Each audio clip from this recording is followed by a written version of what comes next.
одежда играет немаловажный фактор, немаловажный даже смысл в плане того, что мы знакомимся с людьми, и когда мы их видим, мы в первую очередь считываем, во что они одеты.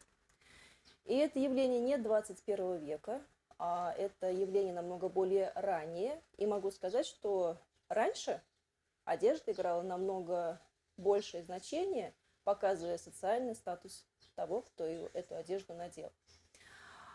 И сегодня мы с вами поговорим о татарском женском костюмном комплексе. Но хочу вас сразу предупредить, когда я так озвучиваю, говорю, вот мы с вами будем сегодня рассказывать, обсуждать татарский костюм, все сразу представляют, что мы начнем от Ибн Фадлана и до 21 века. Прежде всего, нам необходимо с вами обозначить границы. А границы на самом деле не очень большие. Почему я так вот четко подчеркиваю? Потому что когда мы говорим об этнографическом татарском костюме, то, безусловно, в первую очередь мы говорим исключительно о XIX веке. Почему только XIX век? Почему не XVIII? Почему не та самая царица Сюмбике в XVI столетии? Там что, не жили татары? Безусловно, жили. Но вопрос в том, что мы с вами, как люди, ищущие не только красивые слова, но и научный подход, исходим из того, что сохранилось. Сохранилось либо в письменных источниках, сохранилось либо в изобразительных или в тех же самых музейных коллекциях. А музеи, к большому нашему сожалению, сохранили только XIX век. С чем это связано? Почему у нас, например, нет даже рубахи XVIII столетия, а не говорю уж о более раннем периоде? Вообще необходимо понимать, что наука, как именно научное знание, сформировалось в России только в XVIII веке.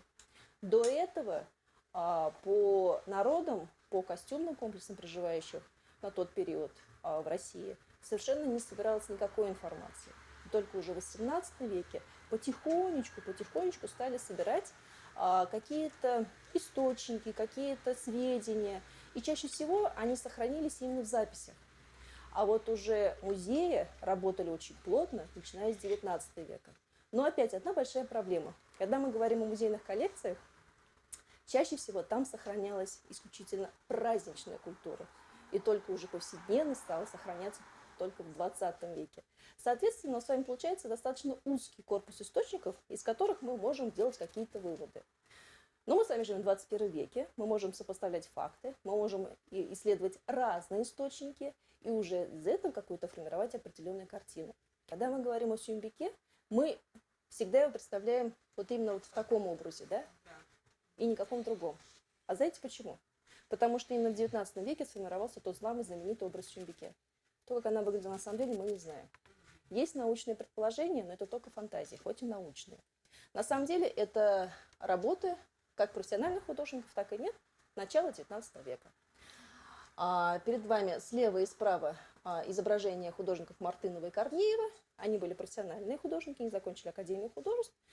И являются первыми художниками, которые обозначили точно в своих подписях казанские татарки. И что интересно, обратите внимание, вот тут показано казанские татарки, девицы. Это костюмный комплекс, незамужние девушки. То есть, соответственно, он немного отличался.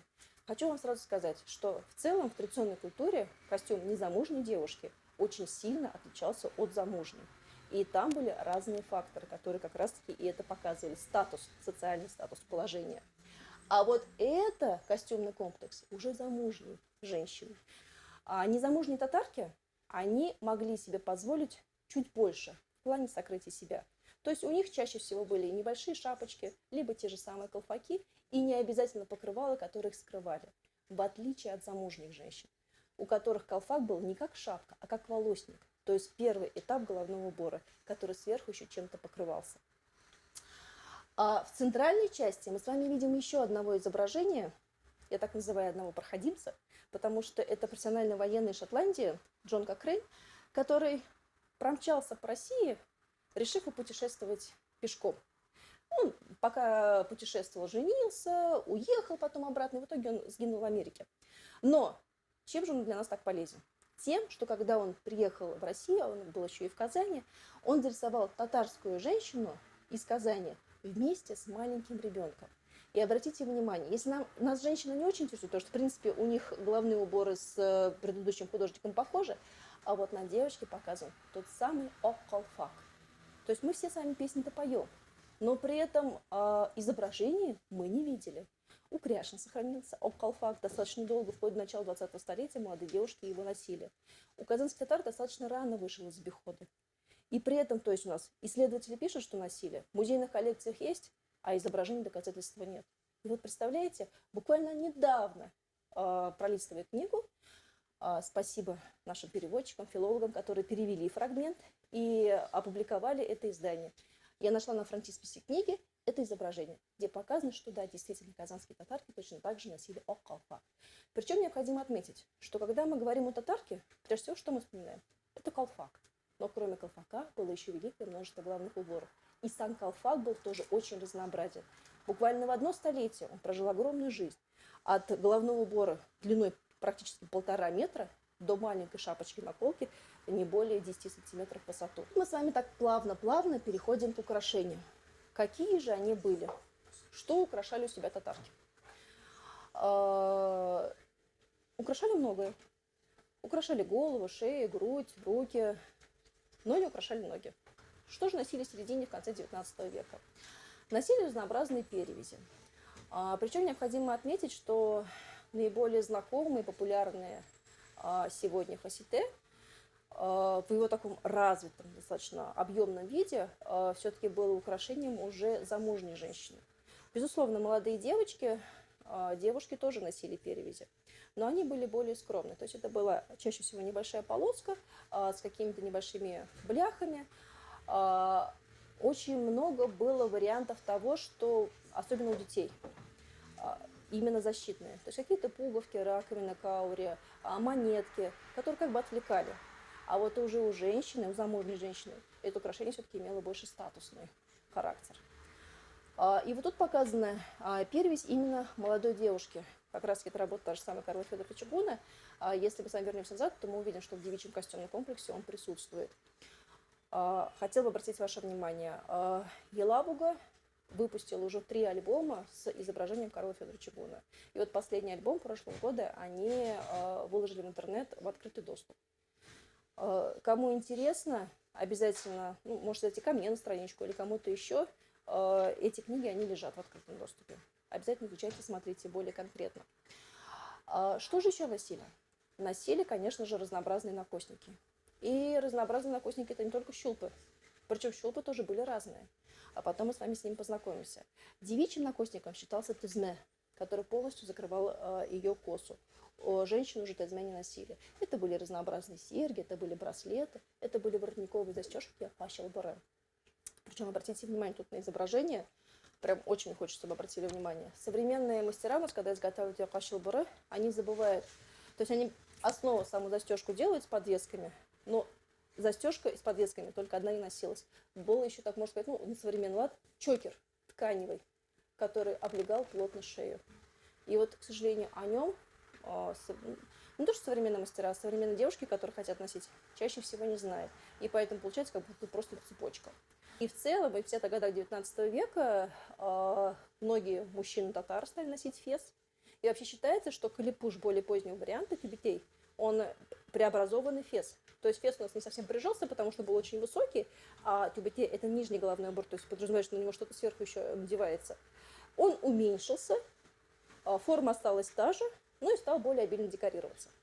Мне кажется, что это вполне заслуживающее доверия теория того, как у нас появился калипуш. Вы знаете разницу между калипушем и тюбетеем? Вот то, что вот все наши ребята вот сейчас носят на всех праздниках, это каляпуш. То есть головной убор мужской в виде усеченного конуса с плоским верхом, с твердым околышем. Это каляпуш. А вот тюбетей – это как раз тот самый полусферический головной убор, который был характерен для татар в более ранний период. И каляпуш, кстати, появляется очень поздно, буквально в 80-х годах 19 столетия. Вот. Так к чему я веду? Мы же возвращаемся к самому КТЖ. Интересно отметить, когда я стала изучать костюмный комплекс крымских татар, недавно вышла, по-моему, в позапрошлом году очень интересная книга «Шапки, шали, покрывала крымских татар 18-19 столетия», где рассказывается о том, что изначально фес носили только молодые девушки, а к концу 19-го, начала 20-го столетия этот головной убор становится как в женском, так и в девичьем варианте. При этом я также знаю, что такия, она была очень распространенной реалией, не только у татар, но и у близлежащих народов. То есть это тот головной убор, которым был понятен и знаком. И тут появляются какие-то непонятные головные уборы, которые вроде бы не наши, но вроде бы и наши, и они прижились.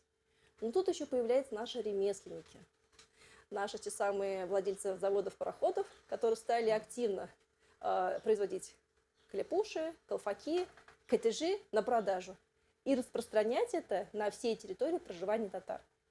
И если мы сейчас с вами посмотрим прескуранты начала 20-го столетия, то мы с вами увидим в большом количестве те самые катежи. И они появляются именно с появлением ремесленного производства.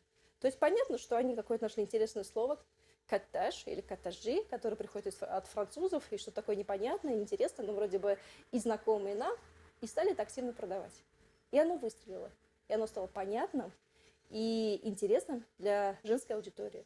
И если изначально такияшки носили только маленькие дети, а потом Воробьев по ходу этого сказал, что да, ты же тоже носили только девочки 10-12 лет, то потом мы видим, сами увидели множество фотографий, где как молодые девушки, так и маленькие девочки носили тот самый катежи.